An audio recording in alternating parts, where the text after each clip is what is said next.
Diana. Yes. Hi, we're on Access TV tonight. We're really glad to be able to bring you coverage from the primary election, which is today, August 4th.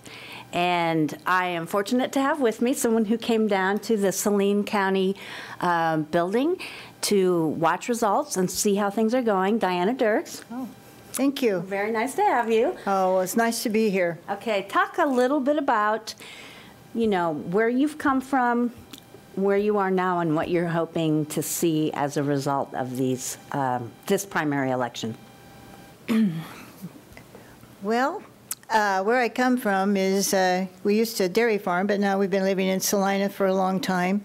This has been home. Truly enjoy it.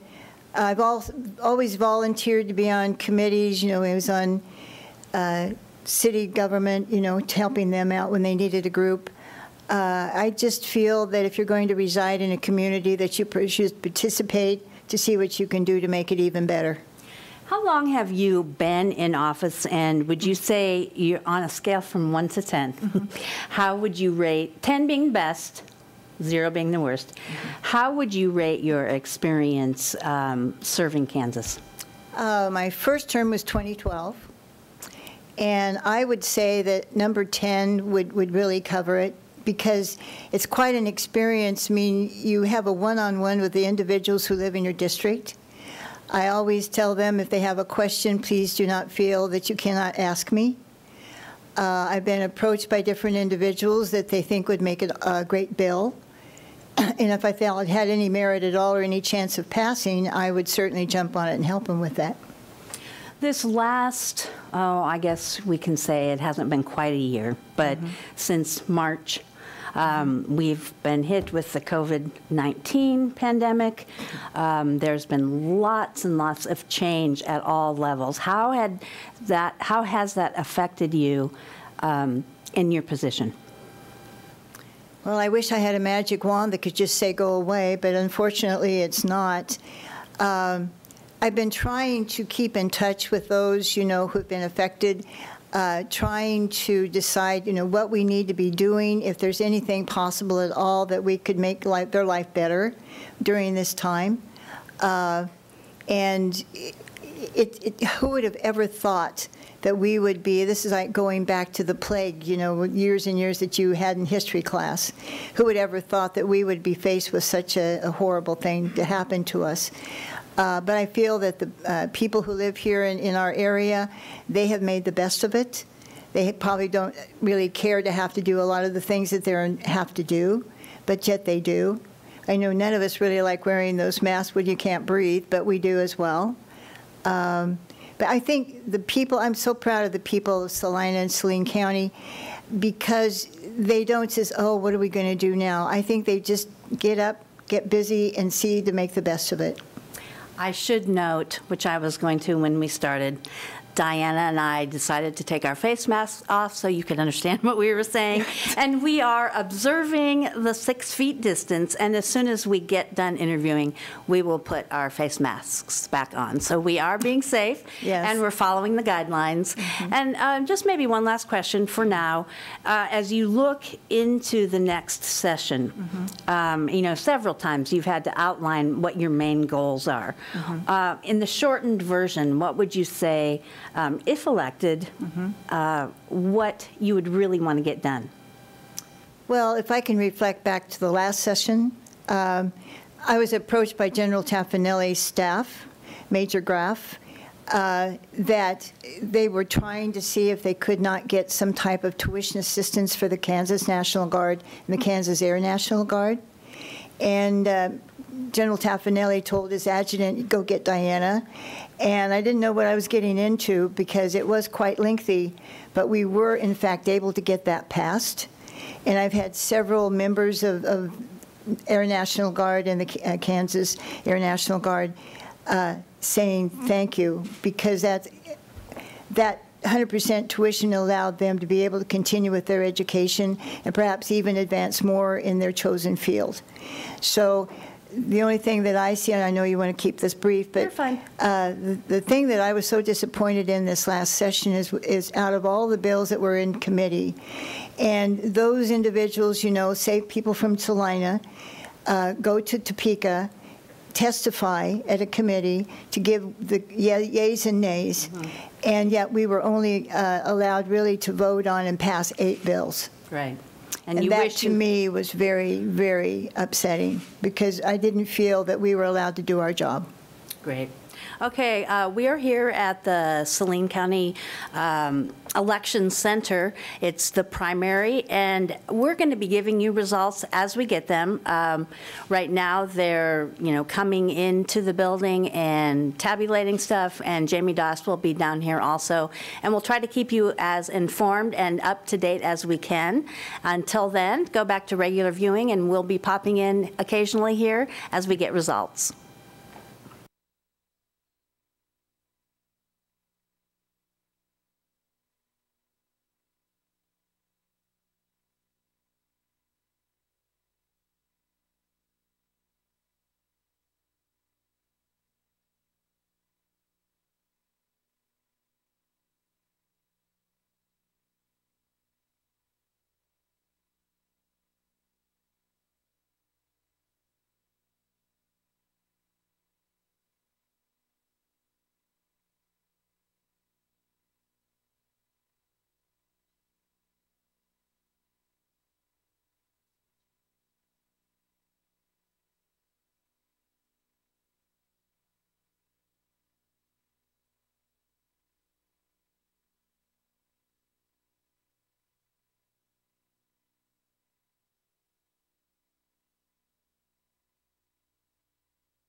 Hi,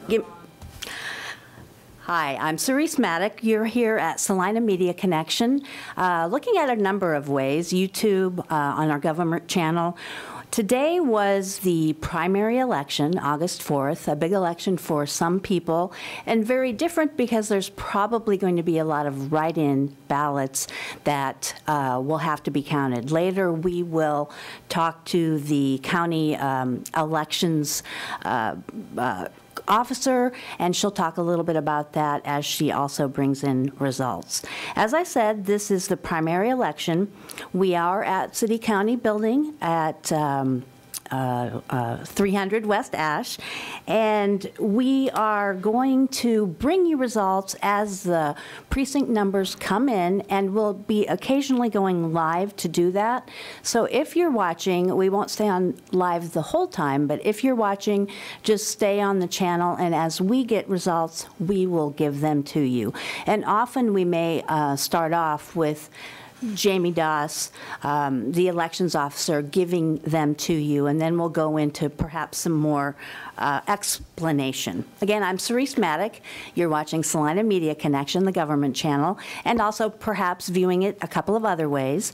Some of the contested races are really being watched, and I'll go over some of those. Some of the races aren't contested, but the ones that are have been generating quite a bit of attention, and we'll see what we're looking at. Starting out with the United States Senate, the position is currently held by Senator Pat Roberts. All right, we have, perhaps you've been seeing ads on TV, perhaps you've been getting mail-in information. We have a lot of stuff that's happening around this contest. Roger Marshall is running, and he's a Republican. We also have Lance Berland, and you also probably are aware, and if not, you know that Chris Kobach has been running as well. Been seeing a lot of ads generated by many of those people. The Democrat running again as a Democrat that will be facing off any of these people is Barbara Bollier. She's from Mission Hills, and that will be an exciting race to watch. Okay, so we will go on then to the United States House of Representatives, the 1st District. That position is currently held by Roger Marshall. As you see, he's running for a different spot, and that's always exciting to watch as well. Republican opponent is Tracy Mann, and that's also been generating lots of ads. I listen to the radio quite a bit, watch TV. I've gotten a few calls to do surveys. Some people say they're getting a lot of texts to answer questions. So that's something that is really creating a lot of energy. And also running as Republicans, Jerry Molstad and Bill Clifford, and Michael Stoddart, he's a Salinian.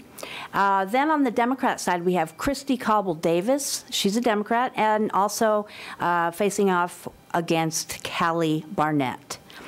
We'll go next to the Kansas Senate District 24. This is also contested in an interesting way. Right now, Senator Randall Hardy holds that spot. We have J.R. Clays facing off against him. Right now, J.R. Clays is the current representative of the 69th District. So again, he's going to a spot that is going to be contested. Those names are well known, and that should be really good looking at the numbers coming in there too. Okay, then we'll go to the Kansas House of Representatives, the 71st District. The person who currently holds that seat is Diana Dirks. I interviewed her on our first live blip. She is here tonight at the City County Building wanting to hear results as soon as they come in too. And we have some other people that we'll be interviewing as well. Those are treats we'll save till later. So you're going to want to make sure to watch us as we see what's going on and feel it. So Diana is running, of course, as a Republican, and then Stephen K. Howe is the other Republican. Jeffrey Zamzra, there's no other Democrat facing off there. All right, let's see. I guess, just items of interest, Dina Horst, who's been in the political scene in the Salina area for a while on a statewide basis. She is uncontested with the State Board of Education District 6. And also Stephen Johnson, Kansas House of Representatives, 108th District. This is on also uncontested. Now, we have some county commission races, or a county commission race that is going to be interesting. In District 2, Robert Vidrickson is running unopposed there, so he won't generate any face-offs. However, with County Commissioner District 3, Roger Sparks is running as a Republican, and Randy Duncan. That is something, Roger Sparks currently holds that position. Randy Duncan is well known in the community. He has held several positions and seats, and so that will be an interesting to watch too. Jamie Doss, County Clerk, running unopposed. County Treasurer Jim Dubois, unopposed. Register of Deeds Rebecca Seaman, unopposed. And then we get to County Attorney. This is an interesting one. This is currently held by County Attorney Ellen Mitchell. I don't know how many years Ellen Mitchell has had this position. I know it's been a while. And we have two Republicans who would like to have that job, county attorney. Jeff Ebel as a Republican, and Brock Abbey as a Republican. So that one's going to be something we're going to watch too as this goes on. As I said, we are coming in live. I'm here at the City County Building. We have other people in who want to know the results. We have other Salina media here, and we maybe even interview them, kind of see how they're getting their results and putting that stuff out. And then running unopposed is Roger Solden as sheriff. So as I said, really the process, it's really rather interesting. If you go to the City County Building and the main entrance that faces south, that Circle Drive, there are people out there, and as the precincts come in, cars, come through there, they have the information, it's handed to people, and then it's handed to people how they do those counts. So they are at the ready, and they're really very good at getting us the information as soon as they can. And so that's basically the structure of how we're going to do that. As soon as they know, they'll come to us and we'll tell you. And they are as official as they can be. Of course, they can't make a final count, as I said earlier, this year with the COVID. Jamie Doss said she thought there was probably going to be a lot more ballots by mail. She told me, yes, that as long as they get them by Friday, those will be counted. They have to be postmarked today, and Jamie Doss will talk to her about that. She thinks that's going to be something that we're really going to have to look at. As we know, COVID has affected a lot of things, and this election is one of them. So again, I'm Cerise Maddox, Salina Media Connection. We have a lot of people here ready to give you information, and Alan is back there running this show with the technical stuff and the cameras, doing a lovely job as always. And just stay tuned in here, and just know that we'll get you those results as soon as possible. We'll see you in a few minutes.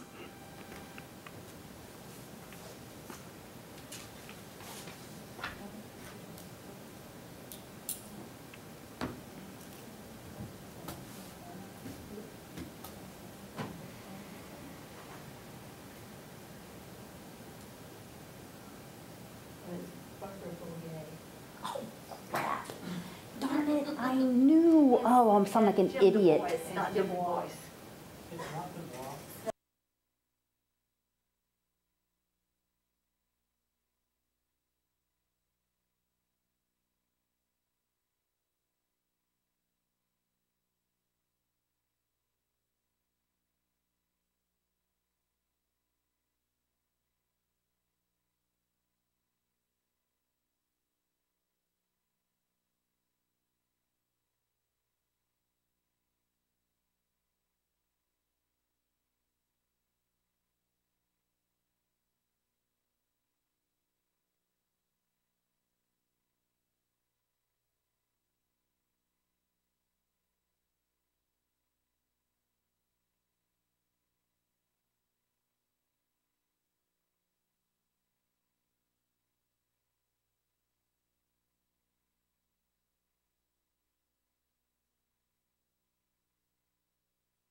We're good? Yes, we are good. We're getting our cues from over there. It works how it works. I'm Cerise Maddock with Saline Media Connection. We are covering election results from this primary and interviewing people along the way. I have Clark Sanders here with me, who is an old hat at doing anything media. I asked Clark if he wanted to do an interview, and he said, sure, that'll be fine. Wild horses couldn't keep me away. Clark, you are here in interest. You are not facing off against anybody in this primary. Right. You are running for the 69th District House of Representatives. Correct. And that is currently held by J.R. Clays, who is now running a Senate campaign. Correct. So it sort of opened up in a lovely way. Yes. I'm sure there was some good background goings on about that, though, weren't there? Yeah. So, you know, JR has been a great conservative representative from the 69th District, and he wanted to give it a go for the state Senate, but he also wanted to make sure that there was a good, viable candidate for the 69th District, and I don't know if I'm good or viable, but I'm it. I know I'm conservative, and so I'm running for the Republican nomination, which, you know, barring some unforeseen catastrophe, total disaster, which you never know. You never know. Who knows what might come up in the next 4 hours? I'll win the nomination, but then I'll be facing off against whoever wins tonight between Dr. Phil Black and Ryan Holmquist. You talked about that a little bit. You wanted to come down and see who you would be facing. Phil Black has been very present in the community in a number of ways. He was school board, and I can't even think of what other positions. I think he was the chairman of the Democrat Party for a while. That's right. And so he's pretty visible. A lot of people know him. Yep. Ryan Holmquist, the Holmquist name is well known. Ryan has been a teacher at Salina Central for a long, long time. I had, makes me want to cry a little bit. When my daughter graduated 2 years ago, he had had 10 years of Maddock children. So I got to know Ryan Holmquist really well, too. In terms of what you're seeing, do you have a sense of what's going to happen there, and do you like the direction it's going? Well, you know, either one of them is going to be certainly a good opponent. I wasn't familiar with Ryan Holmquist until he got into this race. Phil Black, of course, I think anybody who's been around Saline any length of time knows him. So, you know, they say the old deal in politics is name ID. Yes. So based on that, I would say Phil probably has the advantage.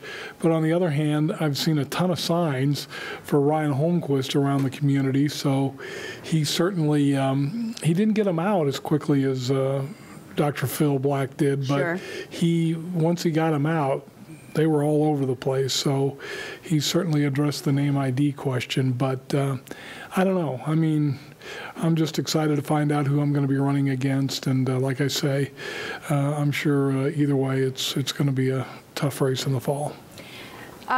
You said, you know, you have the conservative tag, which we know in a number of ways appeals to voters, especially in this area.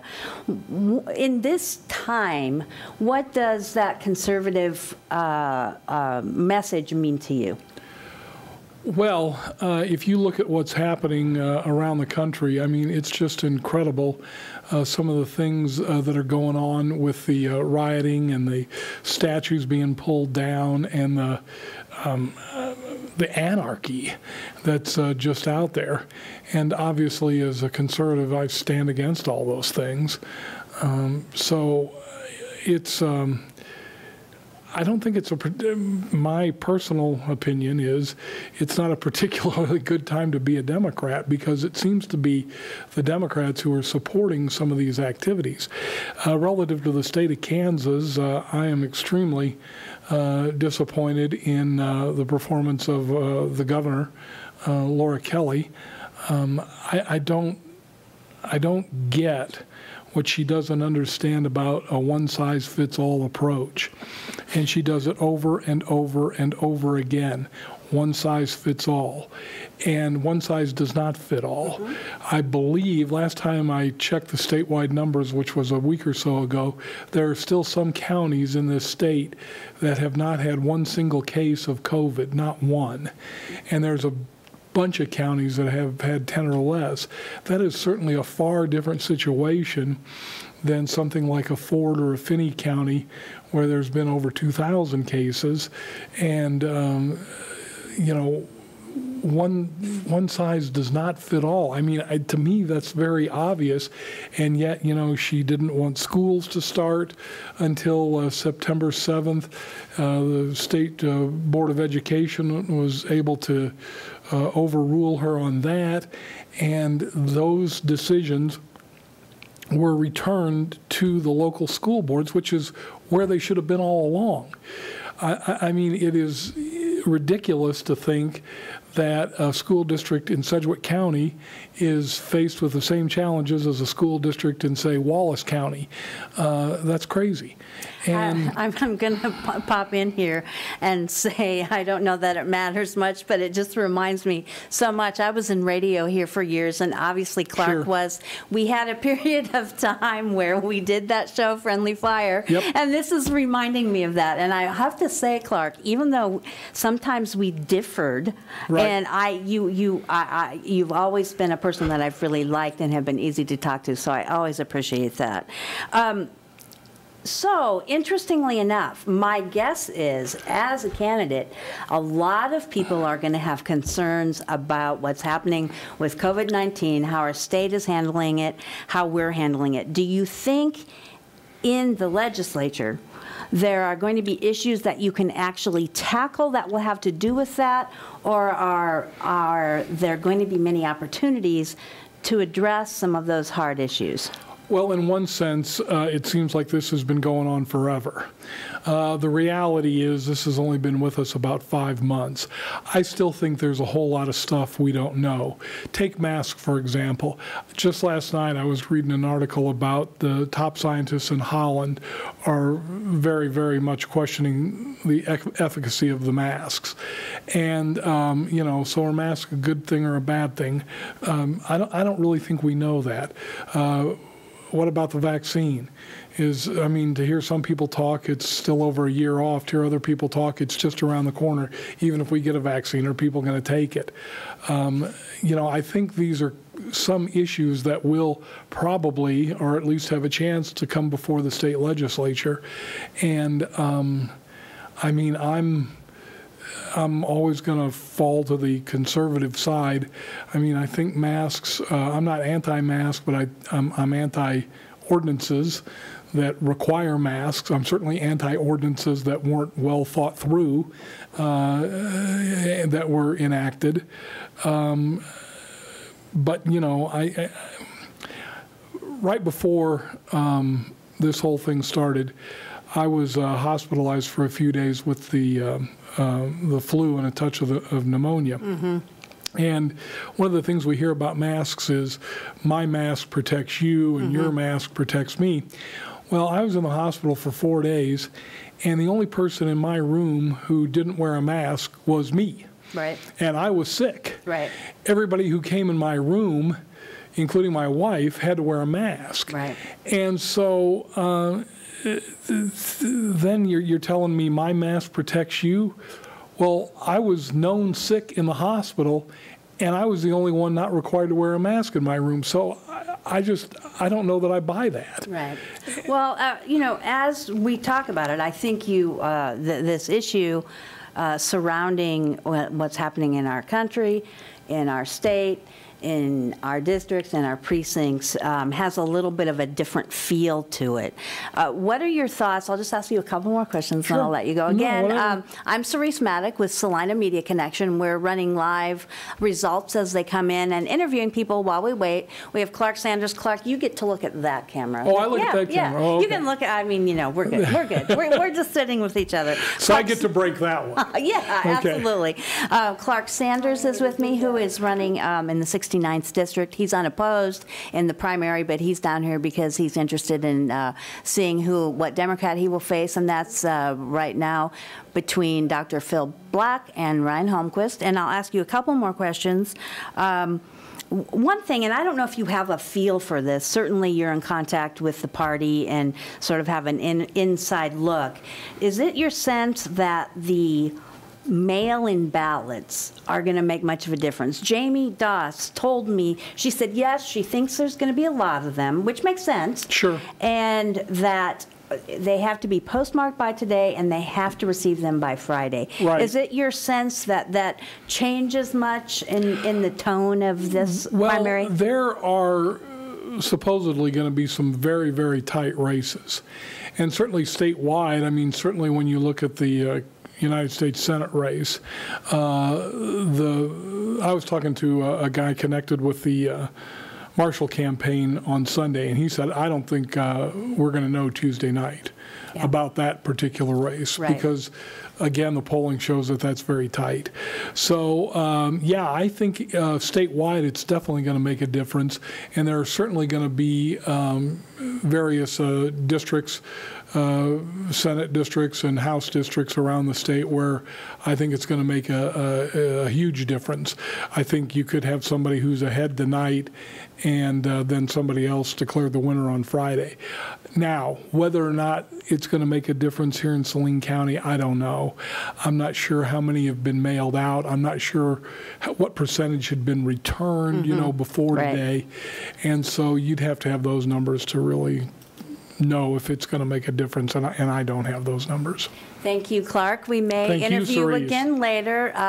Cerise Maddock, Clark Sanders, we're on Salina Media Connection. We're waiting for first results to come in from Jamie Doss, the elections clerk, and we'll bring you those results as they come in. In the meantime, we'll interview some people, so just keep watching, and we'll bring you everything as quickly as we can.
We're live here at the Saline County election headquarters. We have Jamie Doss, who I wrote your official title. Tell me your official title. I'm the County Clerk and Election Officer. I don't know why that escapes me, but you have a lot of important jobs. We know that for sure. I'm just going to briefly run down what we have gotten in initially and then have you comment a little bit on how the process works. Is that okay for you? That sounds good. Okay, so Reese Maddox, Saline Media Connection. We've got these initial results, and they are the advance votes, which were the mail-in votes. Right, the advance by mail. Mm-hmm. Advance by mail, and then we're also looking at the early voters. Mm-hmm. That's what we have so far. Okay. And these are not official. It won't be official until they're canvassed and finished, but they're initial looks at what's happening. Right. Okay, so for United States Senate, we have with 1,666 votes cast. Robert Leon Tillman, 166 votes. Barbara Bollier, 1,500. Then that's United States Senate. Those are the Democrats. Also, we have the United States Senate Republicans. This is a contested race that people are really looking at. We have the big ones that we're looking at really. We have 3,045 votes, and Roger Marshall right now has 1,443. Chris Kobach has 504, and Bob Hamilton has 490. Those are the top vote getters at this time. That one's watching very closely, but again, these are just the advanced mail-in ballots that they've received and the early voters. So initial, but the numbers are good to look at. The Democrats for the Kansas House of Representatives 69th District, Dr. Phil Black has 158 votes. Ryan Holmquist has 447 votes, and total votes cast 605. Then we have the 2nd District County Commission. Did I miss something on that one? Let's see. I think we're okay there. County Commissioner 2nd District, we have 2 Republicans facing off in the 3rd District again with a total of 722 votes cast. Randy Duncan has 238 votes, and Roger Sparks has 439. And you are running unopposed for Republican for County Clerk, which, as we talked to Clark Sanders earlier, and he said, unless there's an amazing catastrophe, he's pretty certain he'll come out on the top. You as well, right? Yes. And then another contested race, and then we'll go to you, is representative for candidates for county attorney. 2,837 votes cast, and Jeff Ebel has 1,538 votes, and Brock Abbey has 1,299. If I missed anything important there, you can let me know. Again, tell me about the process so far and how it's going an hour after polls close. Yes. Well, we've been diligently working a lot of our advance by mail. We've actually brought in boards prior to today to work some of the ballots every day so that we're not, holding up some of the results tonight. So we've been working those, and we're caught up from everything that we have in by 7 o'clock. So there are some other contested races that people are watching closely. Yeah, pick up the ones I One missed. of those is the 24th District of the Senate, of the Kansas Senate, Right. for the Republican. We have J.R. Clays, who has 1,607 votes. Randall Hardy at 1,421. That one is being looked at.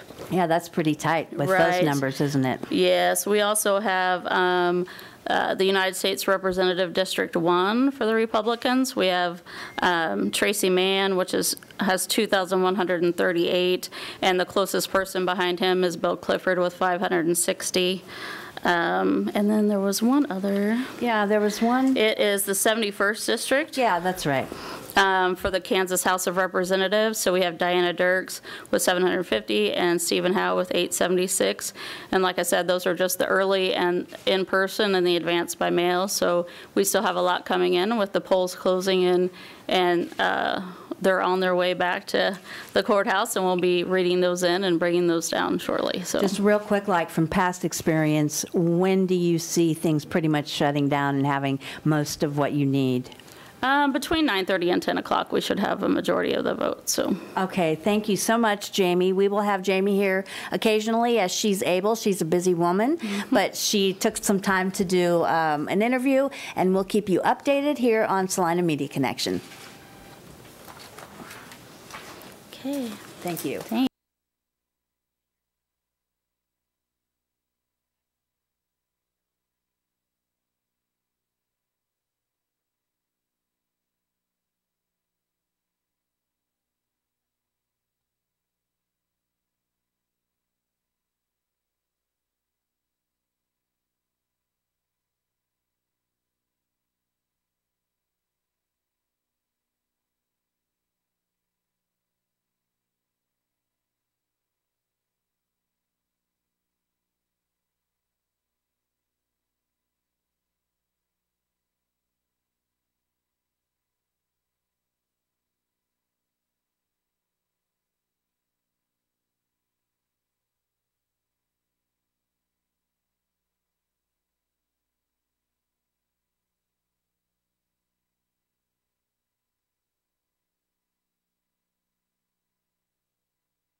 Okay, we are on. right. It's okay, you know. We're getting the opportunity to do live election coverage on Saline Media Connection.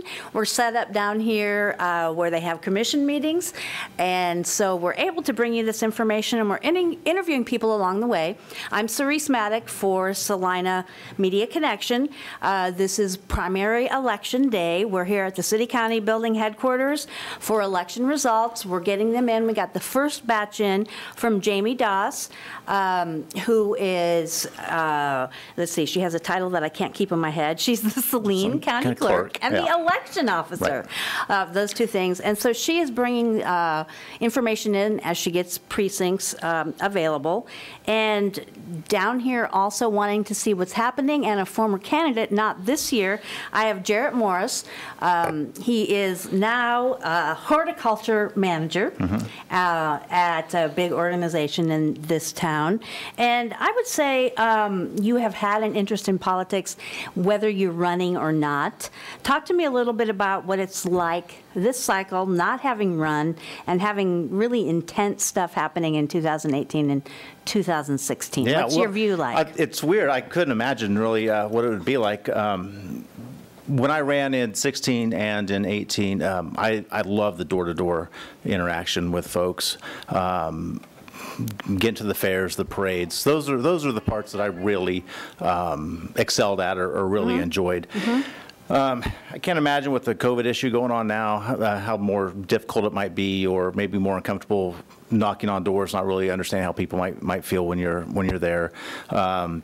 Of course, I think every candidate who spends much time behind a telephone, calling, raising money, and things like that, you know, maybe you spend more time calling potential voters. I'm not as big a fan talking on the phone. Just you know, you lose some of that personal interaction to it. So yeah, it would be much different than being able to hit those doors all the time. I don't know. I imagine the candidates maybe are spending a lot more money on social media buys this go round. You know, I don't. My wife and I, we don't subscribe to any television, and I've got Sirius XM in my truck, so I've not had to be subjected to all of the ads and whether it's radio or the mail that I keep hearing about. So I'm kind of glad to have missed that. You really, I mean, from a very different perspective, are looking at this 2020 election cycle, which is sort of up and down and different in so many ways. You mentioned as a candidate going door to door, door to door. We interviewed Diana Dirks, and she still did that as best as she could. She knocked and then stood 8 feet away. And so some people really tried to do that. As an overall, maybe just as someone who knows politics and has been involved in them, you know, we are sort of in a state where with COVID, a lot of things are happening. We're looking at federal money for businesses and people to try to get along. We're looking at rules that affect everybody concerning the COVID virus. From your view as someone outsider sort of looking in, how do you see this sort of affecting people and politics in general? Well,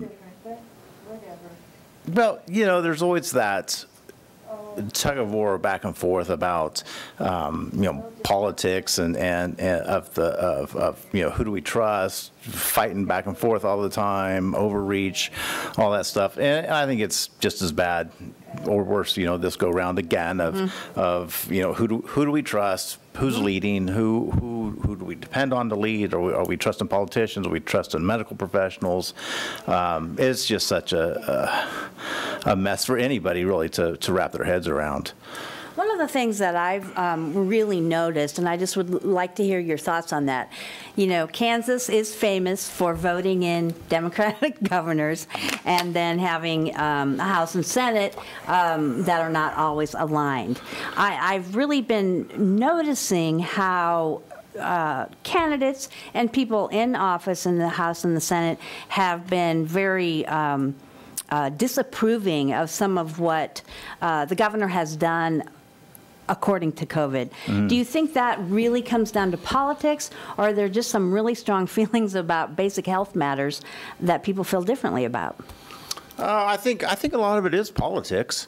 You know, I would like to think that we as a society, as a group, can look at some of our healthcare professionals, and there's a lot of really good healthcare professionals that are saying one thing, and then we're getting mixed messages from whether it's Washington or the House and the Senate in Topeka, or Saline County Health Department, State Health Department. Right. So you know, we just, you know, everybody does kind of need to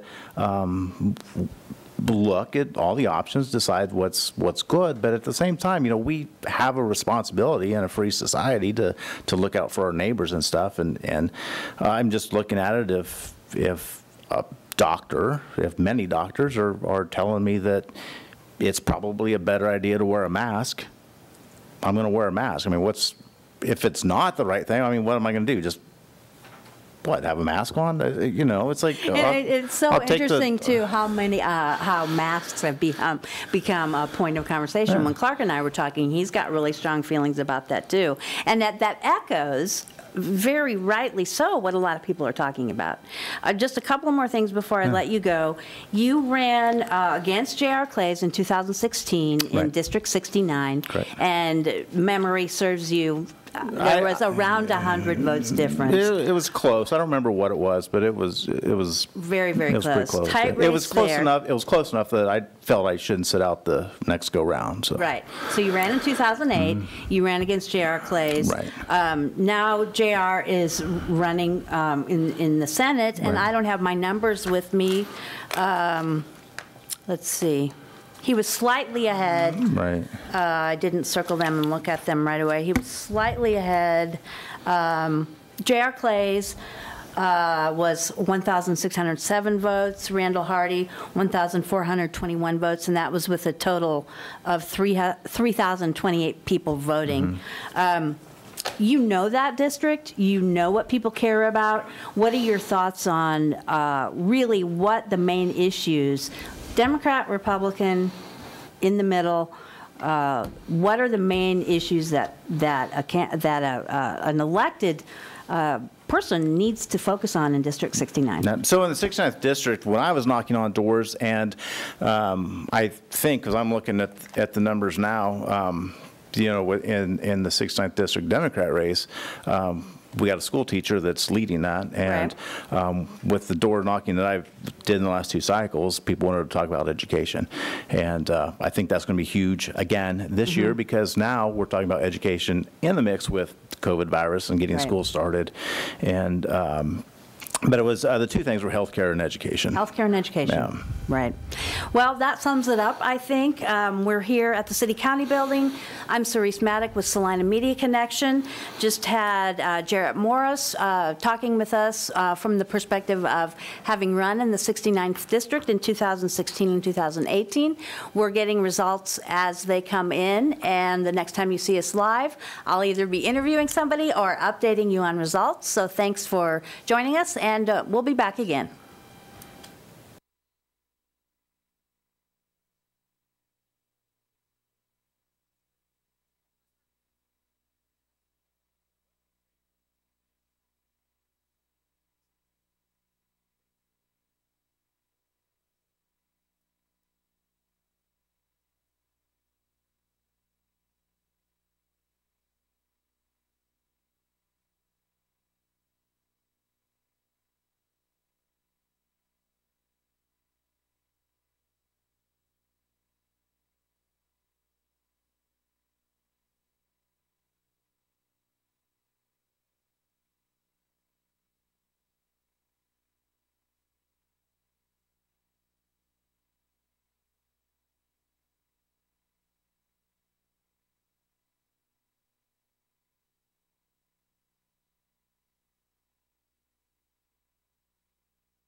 not in your camera shot at all. We are on live here at the City County Building.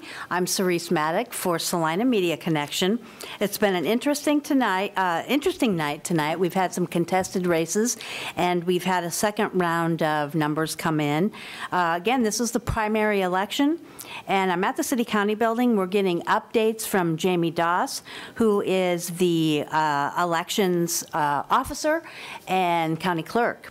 So I'm going to go over these numbers.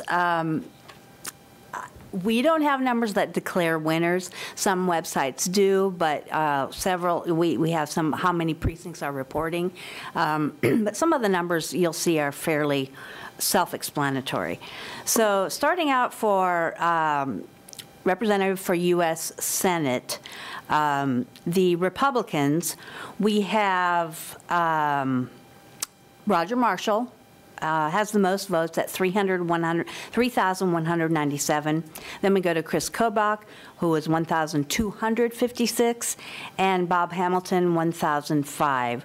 That face-off between Roger Marshall and Chris Kobach. If you've been watching TV, you've been seeing lots of ads there. There's been some negative campaigning, some of that on the radio, but that was one that people are going to be watching fairly close. It looks like Roger Marshall has taken the lead there, but of course these aren't official. But the numbers are showing some of those results. Then for United States Representative District 1, for the Republicans, Tracy Mann has quite a large lead, 4,862 votes, and Bill Clifford at 1,029. Again, those are the Republicans in the race for U.S. Representative in District 1. And then the Democrats, we have Barbara Boley. She has 1,925 votes, far in the lead from Robert Leon Tillman, who has 256. So it appears as if there will be a face-off between Barbara Boley and Tracy Mann on that one. Then we have, let's see, I got to get my pages right here. Democrats for United States Representative District 1, Callie Barnett is in the lead there, 1,378 votes. And Christy Cobble Davis has 769 votes. And also, when Jamie Doss came down, the elections officer, she said they sent out 4,890 mail-in ballots, and so far they've counted about 3,800. Those are not all counted yet, so there's going to be some more on that, but a pretty large number of those have come in. Okay, that was for Democrat for Representative District 1. Again, Callie Barnett, 1,378. And I'm going to go on to, yes, I already said Tracy Mann there is in the lead. Okay, we're going to go to some of the more local races. The 24th district here in our area, that was a pretty big race people were watching. J.R. Clays has close to 4,000 votes with 3,947. Randall Hardy has 2,408. It looks like Clays will most likely be jumping from where he was as a representative to being in the race for the 24th district. And let's see here.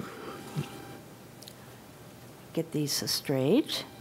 Also, okay, another one in our area, Kansas House of Representatives, the 69th district. Democrats, Phil Black was running, Dr. Phil Black, and Ryan Holmquist. Phil Black with 202 votes, and Ryan Holmquist 558. The Republican running unopposed in the primary is Clark Sanders, so it's looking like he and Ryan Holmquist will be facing off for the 69th district seat. I think I just dropped a piece of paper. Going on to I'll pick up that one I dropped, but the one left here for me is the county attorney race. We had 2 people running. Brock Abbey has 2,669 votes, and Jeff Ebel in the lead there with 3,294 votes. I feel like that piece of paper I lost I need to pick up, so I'm going to. There's nothing like live TV. I hope you're laughing at me a little bit, but I have to give you everything. I don't want to miss anything. Yes, this one was something that was watched, contested. The County Commissioner 3rd District, Roger Sparks is in the lead against Randy Duncan. Roger has 774 votes, and Randy Duncan has 554 votes. And then, yes, on the other side, this was something that was watched pretty closely, and there was lots of mail on this one. Some of it negative again, but it is how it is with elections. The 71st District, again, Diana Dirks has held that seat, I believe, since 2012. It looks like she's coming in under Stephen K. Howe. Howe has 2,280 votes. Diana Dirks has 1,413. She was here this evening, and I interviewed her, so you saw that earlier. Again, Cerise Maddock for the Saline Media Connection. We are here giving you results as we get them. Nothing official, but like I said, the numbers speak for themselves.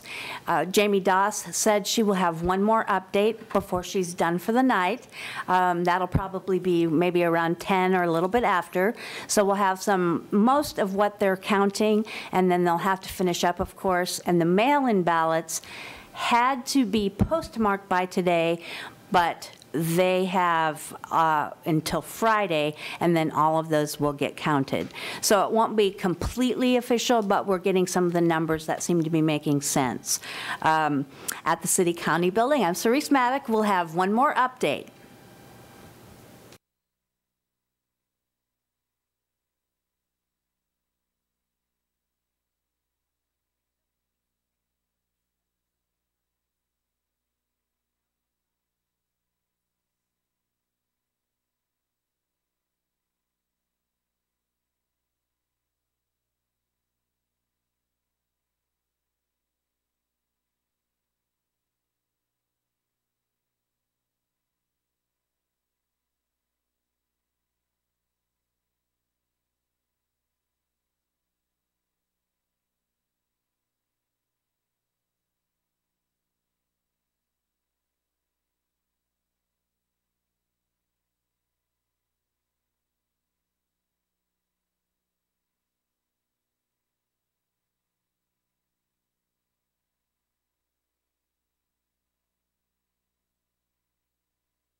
All right, we are on. I'm Cerise Maddock at the Saline Media Connection. We are at the City County Building, election headquarters tonight with Jamie Doss, who is the election officer. And you've come in with our last update for the night. I'm going to let you just kind of give them the contested races, and maybe we'll discuss a little the process in the meantime. But this just came in, so these are the latest. Yes, these are actually the election night unofficial results. These will be unofficial until we have canvass, which will be on Tuesday at 8 o'clock. So Tuesday the 11th is the canvass, and just explain a little bit how that closes everything and makes it finished. Okay, so we'll still be processing advanced ballots that were sent to the polls if they were dropped off at the polls. Any ballots that are postmarked today that we receive up until Friday, we'll still be processing those. We'll also be processing any provisional ballots that were done either early or at the poll sites today. And those will go before the Board of County Canvassers, which is the Board of County Commissioners. They will be voted on, and then we will have a board that will open those, and they will be added to these numbers to get our final totals. And then we will also have our write-in numbers at that time. So that is really quite a process. Yes. Amazing. Okay, go ahead and let's hear what you've managed to come up with at this date and time. All right. So for our first contested race, we have the United Democratic side. We have Philip Black with 261 and Ryan Holmquist 690. And then we have, let's see here. I don't feel bad because I dropped a piece of paper and had to go pick it up. So you have plenty of time to find what you're looking for. We have a lot more contested races. Yeah, really. Okay, so for on the Republican side, we have United States Senate. I'm just going to go with like the top three. Sure, that's good. Is Roger Marshall. It's 4,314. Chris Kobach with 1,714, and then Bob Hamilton with 1,365. And then in the United States Representative District 1 on the Republican side, we have Tracy Mann with 6,556. Bill Clifford is the next candidate behind that with 1,361. For the Republican Kansas Senate 24th District, J.R. Clays with 5,420, and Randall Hardy with 3,063. In the Kansas House of Representatives 71st District, Diana Dirks with 1,521, and Stephen K. Howe with 2,533.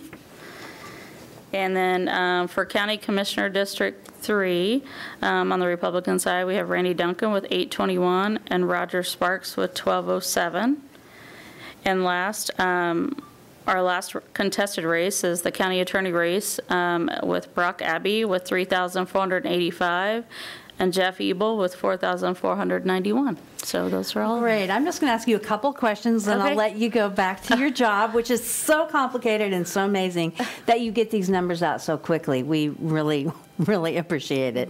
You talked a little bit about saying there's a lot of contested races. Is it something you think is good in terms of bringing out voters? Oh, I absolutely think that the contested races is what encourages our turnout. I think, you know, people are passionate about who represents them in their districts, and they want to get out and vote for who they're passionate about. And, you know, I mean, just looking at what we currently have, we normally run 24 to 26% in a primary. Okay, right. Right now, we're at almost 31%, so we're at 30.6, which is a higher number than what we're used to. Actually, even more than what I was expecting. I just assumed with our increase in the mail ballots that it would just change where our voters are showing up at. Sure, but we actually had just a steady pace today at the polls, so I was really excited to see that. So that's really good. Okay, so in terms of mail-in ballots, do you have a percentage or a number how much more came in this year than last year, or an idea even? We normally in a primary only get I want to say probably about 1,000. Okay. And we did almost 5. I think it was 4,980, 4,780, somewhere around there. So I mean, we did a tremendous amount. More than what we normally do. So Right. As we lead into the November election, you know, who knows what could be changing through then, but there's lots of interest in our races here. There's going to be a lot of interest in people, you know, figuring out who they want to vote for. Can you talk just a little bit about, in terms of public responsibility, percentages here, why it is important to vote and how that shows responsibility in the districts, in the state, and the country? Well, I mean, you have to, I mean, I think, especially in our local races, I mean, they have an impact on your daily lives. I mean, the people that represent you here are setting your budgets and levies and all of that, and they actually impact your everyday life. So these people are making your decisions on, you know, like one of the things that's actually going to probably be on the November ballot is a jail question. Right. So your county commissioners that you put up to represent you are one of the ones that are helping to make that decision. So you're going to want to make sure that those people are who you want in there, that are going to make those decisions that you see, that you want to see in there. And so it's very important that you do that. And who you send to the legislature, who that represents what you want to see in the legislature, the things that you feel passionate about, that they feel passionate about. And so really getting to know who's out there, who's running, what they stand for is really important. All right, thank you, Jamie Doss. Thank you. We have been here at the County Commission Center. The city commissioners, the county commissioners do their stuff in here. We got to give election results. Jamie's been a big part of that. Thank you so much. We like being able to bring this to you live. You have another election November 4th, and we're glad we're part of keeping you informed. Thank you.